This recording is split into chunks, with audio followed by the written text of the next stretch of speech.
SAB. La Sociedad de Asistencia exactamente. Veterinaria. En realidad SAB es una empresa que inició su actividad en el año 93.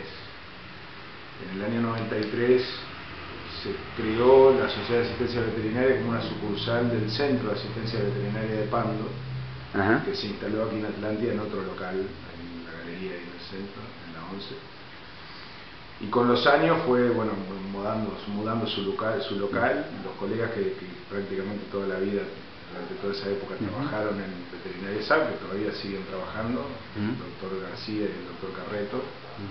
En realidad el doctor Carreto y el doctor García iniciaron la actividad de la veterinaria, ya te digo, desde hace prácticamente 21 años, 20 años. Inicialmente como una sucursal del Centro de Asistencia Veterinaria de Pando, que queda en el centro de Pando, la clínica del doctor Bianchi, también muchos años. Y bueno, lentamente la veterinaria fue cada vez trabajando, digamos, incorporando cada vez más gente, cada vez más actividad, y llegó un momento que dejó de ser más que una sucursal, se transformó de alguna manera.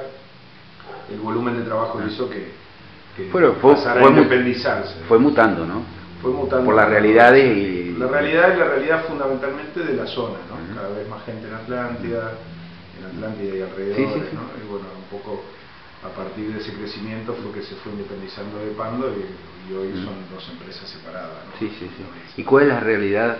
Primero, ¿cómo llegas tú a SAB y cuál es la realidad de la veterinaria? Yo soy un ex alumno del doctor Carreto.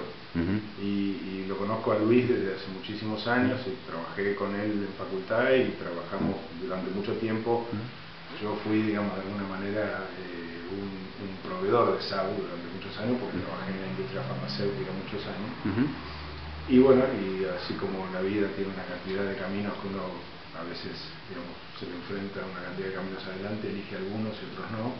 Y en el año 2012 surgió la idea de incorporarme a la veterinaria, digamos, ocupando, si se quiere, la tarea de administrar la clínica y de un poco, digamos, revitalizar la clínica desde el punto de vista comercial, revitalizarla un poco a partir de ahí con Andrea Méndez. Tomamos la dirección de la veterinaria. Un poco en ese mismo momento vino la idea de mudarnos de lugar. Estábamos en un local en el cual, digamos, no es que nos quedara chico, pero sí ya nos estaba quedando por el volumen de trabajo un poco incómodo, y surgió la oportunidad de mudarnos acá y bueno, nos mudamos acá. Y la verdad que desde marzo del 2013 que nos mudamos para este local, también... Les mejoró ni que hablar, ¿no? Mejoró mucho porque cuando uno cambia de lugar, lo que mejora es la actitud de uno para trabajar. Y cuando uno tiene una actitud mejor en el trabajo, la gente lo percibe. Entonces, ¿y cuál es la realidad ahora de la veterinaria?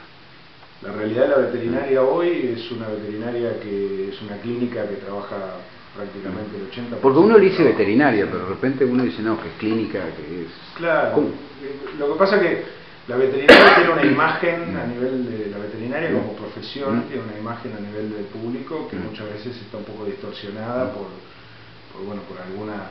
si se quiere también por la propia actividad de los veterinarios, pero básicamente la clínica como tal es, digamos, si uno quisiera definir qué es una clínica veterinaria, la tiene que definir como otra institución dentro del Sistema Nacional de Salud, que indudablemente está estrechamente vinculado a lo que significa la calidad de vida desde el punto de vista sanitario de la gente.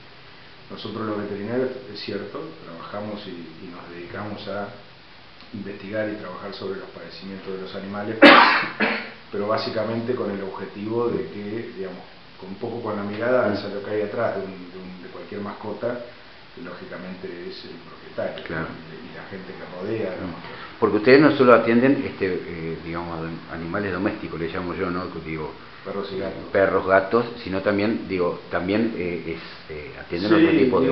Básicamente no es una zona muy rural, digamos, es y no es. Básicamente atendemos mascotas por el enclave donde está la veterinaria, si bien tenemos algunos clientes que nos llaman, nos consultan por caballos o por vacas o incluso por mascotas exóticas.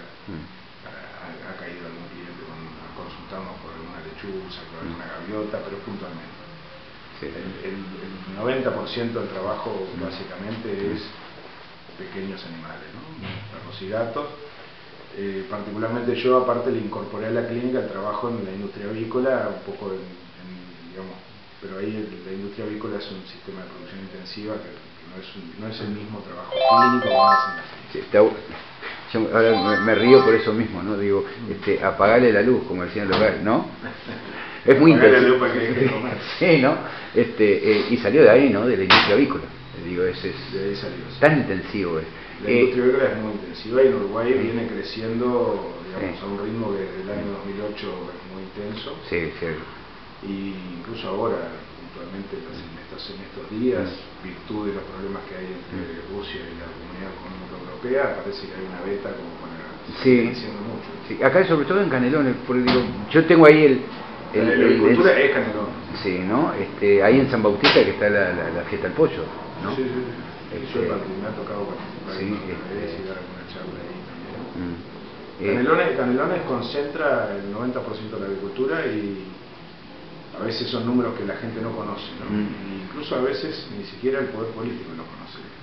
Hoy estamos hablando que en la agricultura en forma directa trabajan unas 4.500 familias y en forma indirecta debe haber unas 12.000 personas dando vuelta en la agricultura. Sin embargo, es una producción que el Uruguay no conoce, es una producción que el Uruguay prácticamente, digamos, a nivel político, a nivel del Ejecutivo, a nivel del Estado, ha tenido muy poca, digamos, no hay una política de desarrollo avícola en el Estado y sin embargo es una industria que hoy está exportando cerca de los 25 o 30 millones de dólares por año.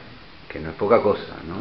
Más lo que y esto que está, y inclusive esto que esta beta que se está abriendo con Rusia de que cerrar el mercado americano y de la comunidad europea, Uruguay, como somos muy chicos, yo calculo que para todos los países de la región, En América Latina, yo conozco bastante América Latina porque me toca trabajar y América Latina tiene, si se quiere hoy, la reserva más grande de producción de proteína de origen animal del mundo. Y en la industria agrícola en particular, el nivel de crecimiento de América Latina es increíble. ¿Y la calidad, cómo está visto Uruguay? Ahora que tocaste ese tema. La calidad desde el punto de vista...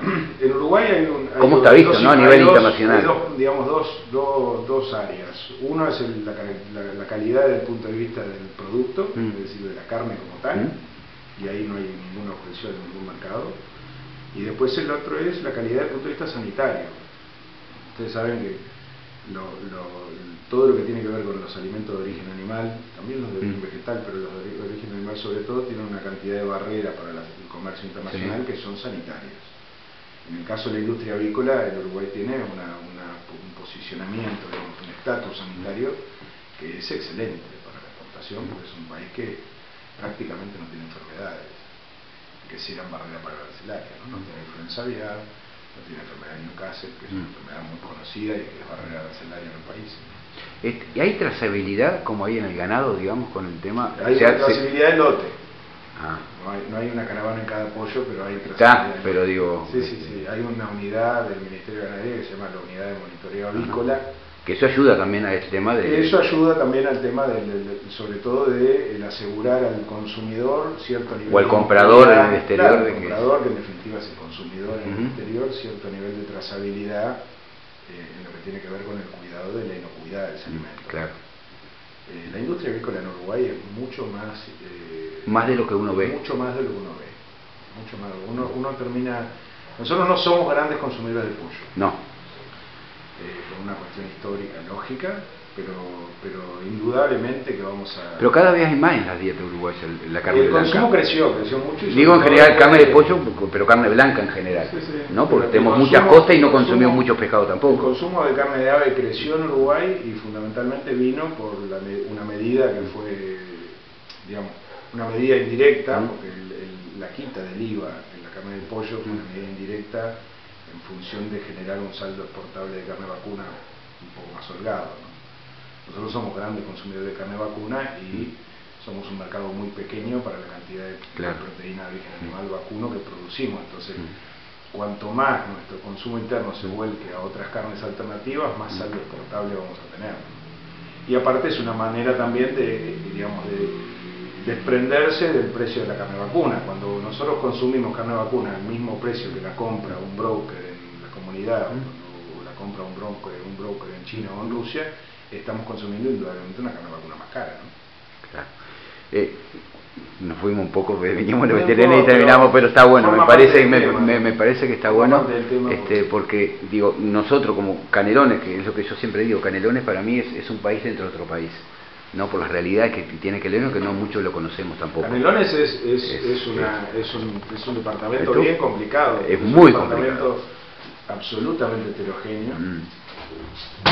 Yo creo que es de los departamentos que hoy en el país desde el punto de vista productivo tiene mayor potencial, tiene un nivel de diversificación de su producción que lo único que creo que nos está faltando es realmente tener una política de Estado que mire la producción diversificada e intensiva con un objetivo que yo creo que es el principal objetivo tiene que ser el social.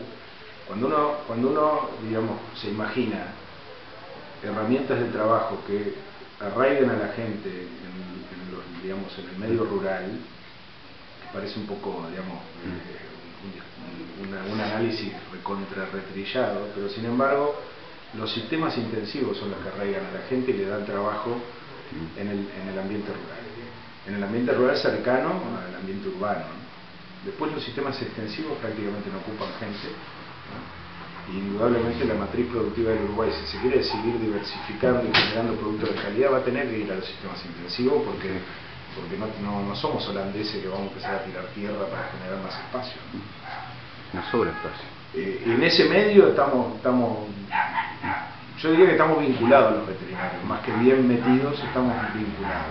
Tenemos que seguir, la profesión tiene un papel para jugar en todo lo que significa la producción de proteína de origen animal que es muy importante y que requiere mucha formación, claro. Que las instituciones de educación superior, la Facultad de Veterinaria en concreto, tome también cartas en el asunto y en forma seria, y un poco en eso está la profesión.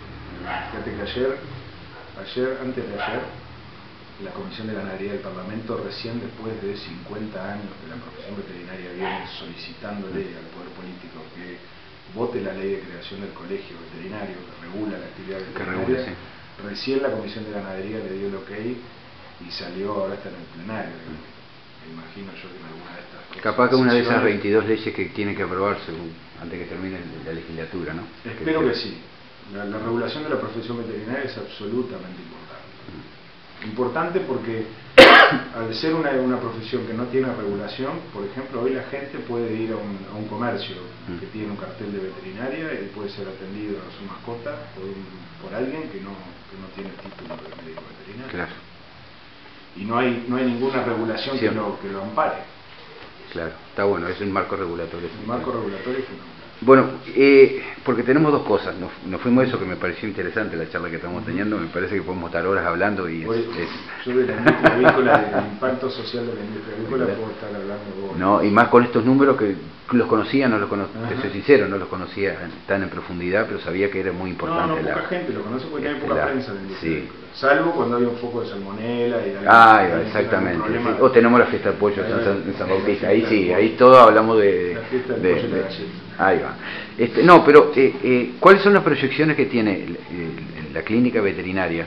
Que ya me voy ayornando con el vocabulario, y a partir de ahora. Y después vamos a hablar de días de perro. La clínica tiene tiene, digamos, dos misiones. Tiene una misión que es absolutamente profesional, que es la misión que nos dio la sociedad cuando nos permitió estudiar veterinaria y recibirnos de veterinarios, que es aportar a la mejor calidad de vida tanto de la gente como de los animales que están vinculados a la gente.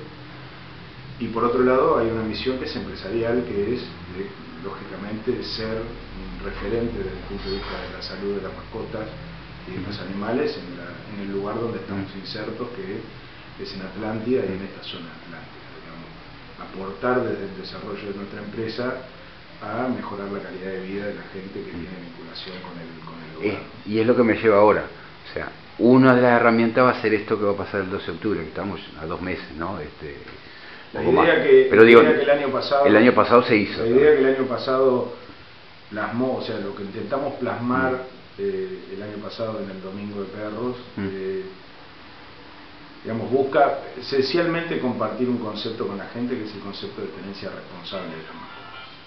Y de la responsabilidad que tiene un individuo cuando opta por incorporar una mascota a su vida, ¿no? El Uruguay no es digamos, si bien es uno de los primeros países que tiene una reglamentación de bienestar animal tan extensa como tiene el Uruguay, no es pionero en regular y en intentar mejorar la tenencia de los animales. De hecho, nosotros tenemos conductas como sociedad que son todavía bastante deleznables, como por ejemplo abandonar mascotas en la calle, no tener una actitud responsable con un canino cuando lo que tenemos es un canino hembra, una cantidad de conductas vinculadas a la violencia con los animales, a prácticas deportivas que ya en el mundo están descartadas con los animales. Ahora, tenemos un marco regulatorio y a nosotros como profesión nos debe preocupar que ese marco regulatorio sea bien entendido y comprendido por la gente, y para eso es que buscamos una estrategia de comunicación, digamos, que de alguna manera, vinculado al entretenimiento, a lo familiar, al compartir un espacio, pueda de alguna manera ir mejorando lo que significa el comprender, digamos, el concepto y lo que significa tener una mascota en forma responsable, ¿no? Y así surgió la idea el año pasado, la trabajamos muchísimo y te diría que gracias a que Daniel Piñeiro se sumó a la idea y le gustó y aquilató también una cantidad de elementos que están vinculados a fundamentalmente la logística y el armado y a la publicidad de un evento de este tipo. Bueno, realmente el año pasado a nosotros particularmente nos sorprendió la convocatoria por un lado, pero nos sorprendió el resultado también, nos sorprendió el impacto que tuvo en la gente que participó del evento. No solamente por el rato que pasaron en el country, que es un lugar espectacular, y para este tipo de actividad. Y para este tipo de actividad parece que fue inventado para eso, sino porque realmente se sucedió algo que nosotros esperábamos, pero que hasta que no sucede uno no lo puede comprobar. No pasó absolutamente nada con ningún animal.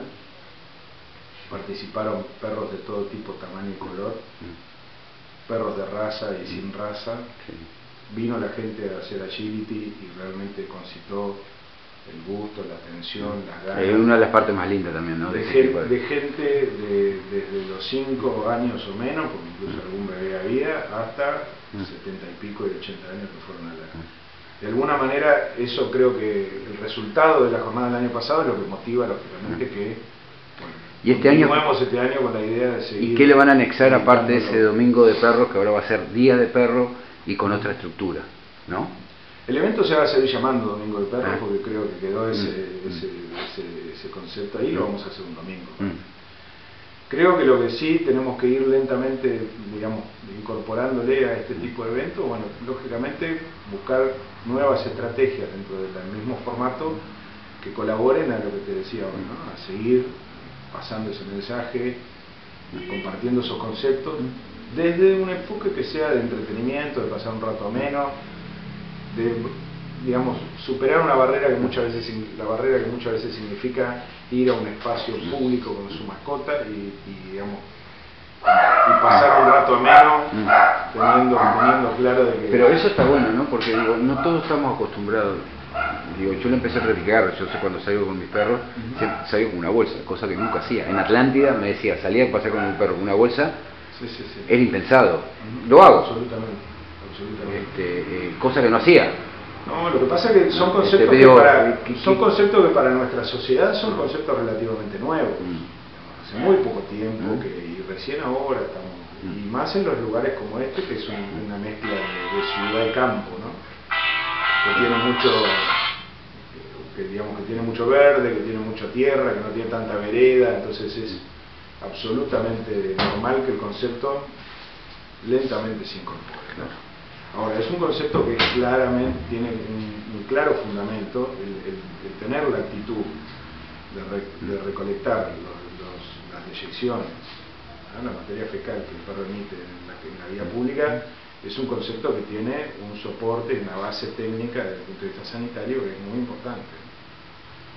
Son muchas las enfermedades que se eliminan los agentes patógenos que se eliminan a través de la materia fecal. Pero yo creo que eso está importante también, pero desde tempranas edades. ¿Tienen pensado, más allá de esto, de Domingo de Perros y de alguna estrategia, no solo comercial, sino también con edades tempranas, como estaba hablando con escuelas? Un poco como te decía hoy, acá hay dos componentes. Hay un componente que es profesional, que no tiene nada que ver con el comercio, que es el componente de nuestra función como médicos veterinarios en la sociedad, y a eso tenemos una cantidad de cosas para hacer. Y desde el punto de vista comercial, sustentar nuestra actividad profesional en el funcionamiento de la clínica como empresa. El año pasado nosotros incorporamos el relacionamiento y el invitar y para hacer participar a las instituciones de educación, ¿no? A los liceos y a las escuelas. No fue nuestra estrategia de lo más exitosa para concitar esa participación, entre otras cosas porque realmente un poco, la idea surgió muy rápido, con poco tiempo. Este año pretendemos, sí tener una instancia más formal con las escuelas y con los liceos, de manera tal de incluso tener algunas oportunidades previo al evento y posterior al evento, en los cuales desde nuestro ejercicio profesional poder compartir estos mensajes de tenencia responsable con los niños y los adolescentes. Yo creo que también se puede conjugar todo esto con la tenencia responsable de animales, con un lugar limpio y pensar a juntarlo con el tema turístico también. Más allá del evento, ¿no? Te estoy hablando con el tema de la tenencia responsable de animales, una zona libre de, no sé, habría que ¿cómo lo ves eso? Te lo digo como profesional y que de repente está más empapado. En realidad, hoy creo que nadie duda de que las mascotas son parte de la vida de la enorme mayoría de la población. Nosotros estamos en un lugar donde, no quiero tirar un número sin tener una estadística clara, pero sí puedo decir los números de la estadística de nuestra clínica. En nuestra clínica nosotros tenemos de promedio 2.7 mascotas por socio de la clínica. Casi 3 mascotas por socio. Quiere decir que hay muchísima gente con una sola mascota, pero hay también mucha gente con más de 2, más de 3, más de 4, más de 5. Sí, sí. Entonces, estamos en un lugar donde claramente hay muchos animales. Desde el punto de vista sanitario y de contacto de esos animales con el hombre, los temas vinculados a la salud de los animales que pueden incidir en la salud del hombre, y ojo, para que se hagan una idea, desde el punto de vista técnico, si un perro tiene una fractura porque lo atropelló un auto, no es una enfermedad transmisible al humano, pero sí es una enfermedad que incide en el humano, ¿no? No porque vaya el humano a fracturarse porque se contagie del perro, porque una fractura se contagia, pero sí incide. ¿Por qué? Porque una mascota quebrada moviliza a la gente, genera gastos. Hay una cantidad de cosas que inciden. Y el concepto de salud hoy no es el concepto de sano o enfermo. El concepto de salud es un poco más global. E involucra aspectos vinculados incluso a lo que significa la salud social, es decir, a lo que significa lo que en algún momento nosotros de nuestra vida llamamos felicidad. Cuando uno está con una mascota que está sana, alegre, que come, que se maneja bien, que disfruta, además, uno también eso lo percibe. E incluso hay trabajos que indican claramente que el tener una mascota en buenas condiciones sanitarias y en buen estado de manutención produce secreción de endorfina, o sea que en definitiva provocan la secreción de los componentes de las hormonas que son las hormonas de la felicidad y la alegría. Bueno, yo quiero agradecerte por el momento, ¿no? Y esperemos que dentro de poco, en lo que tenerte como columnista invitado y permanente si te dan los tiempos, que sé que son muy acotados, pero bueno, de alguna manera después tenerte como con este tema de que nos parece bastante interesante el tema de la tenencia responsable de animales, de la importancia, y eso mismo que vos estás diciendo, ¿no? El tema de tenemos casi, en esta zona, casi 3 mascotas por... Yo creo que para nosotros es una obligación. Yo te agradezco el espacio, pero para nosotros es una obligación como profesionales difundir, digamos, estar en contacto con la comunidad, sea con nuestros clientes directamente y con la comunidad en general, porque es parte de nuestra función. En parte por eso también el Estado y el país nos dio, la sociedad nos dio el país la oportunidad de estudiar, la oportunidad de recibirnos en una universidad absolutamente gratuita, y de alguna manera es nuestra obligación tener ese contacto con la sociedad e ir pasando estos mensajes para que lógicamente nuestra calidad de vida sea cada vez mejor. A nosotros nos toca en esta zona del país, que es una zona bastante particular, con características demográficas que están cambiando, que cambian todos los años, con una cantidad enorme de gente que no es de Atlántida, ni de Las Tocas, ni de Parque del Plata, que viene a vivir a este lugar. No te olvides de Villa Argentina, que si no, Villa Argentina, tenemos los villeros que... Atlántida y compañía. Pero digo, claramente nosotros tenemos que ocupar más el espacio mediático y difundir esto, y tener contacto con la sociedad. Encerrados en una clínica, los veterinarios profesionales no le pasan un mensaje a nadie. Bueno, te agradezco. No, por favor.